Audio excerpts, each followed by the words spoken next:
Hello दोस्तों, स्वागत है आप सभी का सीजी विलेज फूड चैनल में। तो आज मैं आप लोगों के लिए लेकर आई हूँ गन्ने के रस और चावल आटे से बने खिड़ही की रेसिपी। हमारे यहाँ तो इसे खिड़ही ही बोला जाता है क्योंकि ये खीर के जैसा ही बनता है और ये मीठा होता है, यानी कि खीर के जैसा, यानी खीर जो है मीठा बनता है और वो चावल से बनता है। उसी प्रकार से ये जो है गन्ने के रस से बनता है और ये चावल के आटे से बनता है। तो इसे खिड़ही के नाम से जाना जाता है। और गन्ने के रस से ही तो गुड़, शक्कर वगैरह जितना मीठा जो है बनता है वो सब तो गन्ने के रस से ही बनता है। तो फिर चलिए इस रेसिपी को शुरू करते हैं। तो खिड़ही बनाने के लिए मैंने यहाँ पर 2 लीटर गन्ने का रस लिया है और 200 ग्राम के करीब मैंने यहाँ पर चावल का आटा लिया है। तो हमें यहाँ पर खिड़ही बनाने के लिए ज़्यादा चीज़ों की आवश्यकता नहीं होती। इसे बनाने के लिए हमें सिर्फ 2 चीज़ों की आवश्यकता होती है।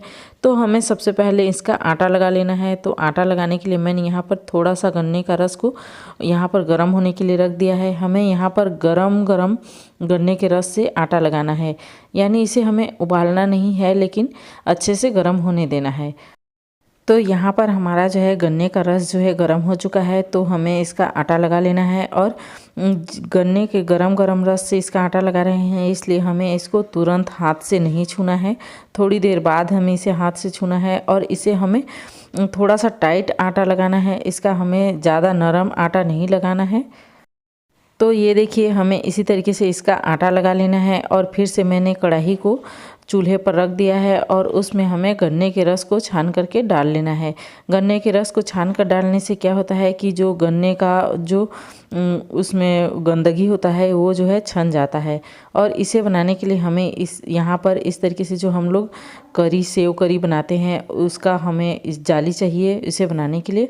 और हमें यहाँ पर गन्ने के रस को अच्छे से उबाल आने देना है। गन्ने के रस में अच्छे से उबाल आए तभी हमें यहाँ पर खिड़ही जो है बनानी है। तो मैंने यहाँ पर थोड़ा सा 1 चुटकी के करीब खाने का सोडा लिया है और उसे गन्ने के रस में डाल दिया है। और इसको डालने से क्या होता है कि इसमें जो है अच्छे से इसका कलर जो है खिला खिला आता है। वैसे आप इसको स्किप भी कर सकते हैं, लेकिन थोड़ा सा 1 चुटकी खाने का सोडा डालने पर ये जो खिड़ही बनता है वो खिला खिला बनता है, इसलिए मैं यहाँ पर 1 चुटकी के करीब खाने का सोडा डाल रही हूँ। और ये देखिए, उसमें थोड़ा सा उबाल आने पर इसमें जो है गन्ने के रस में गंदगी जो है बाहर आ जाती है। तो ये जो है सोडा डालने पर या फिर नहीं डालने पर भी आता है ये बाहर, लेकिन सोडा डालने पर और अच्छे से बाहर आता है। तो इस तरीके से हमें इस गंदगी को जो है, इसको हम लोग मैनी बोलते हैं, गन्ने के रस में निकलता है। गन्ने के रस में उबाल आने पर इसका जो है गंदगी थोड़ा ऊपर बाहर निकल जाता है। तो हमें इसको छान लेना है और अच्छे से इसको साफ़ कर लेना है। और ये देखिए, मैंने यहाँ पर सारी मैनी को निकाल लिया है, यानी कि गन्ने के रस के सारी गंदगी को निकाल लिया है। और एक मैंने इस तरीके से एक लंबा डंडी, बांस का डंडी लिया है। उसको नीचे से थोड़ा सा हिलाना पड़ता है, इसलिए मैंने एक पतला सा बांस का डंडी लिया है। और जब अच्छे से गन्ने के रस में उबाल आ जाए तभी हमें उसमें जो है चावल आटा का जो हमने डो बनाया है उसको डालना है। तो ये देखिए, हमें इसी तरीके से हाथ में लेकर इसमें डालना है। अगर आपके पास ये जो है सेव बनाने का, सेव करी जो हम लोग बेसन का बनाते हैं, वो नहीं हो तो आप इसको झारा से भी बना सकते हैं। ये देखिए, इसी तरीके से हमें इसमें डालना है और इसको बीच बीच में हमें हिलाते रहना है। ये देखिए, ऊपर ये जो जमा हो रहा है इसको हमें इस तरीके से हिलाना है। इसको हमें झारा, करछुल वगैरह से नहीं हिलाना है।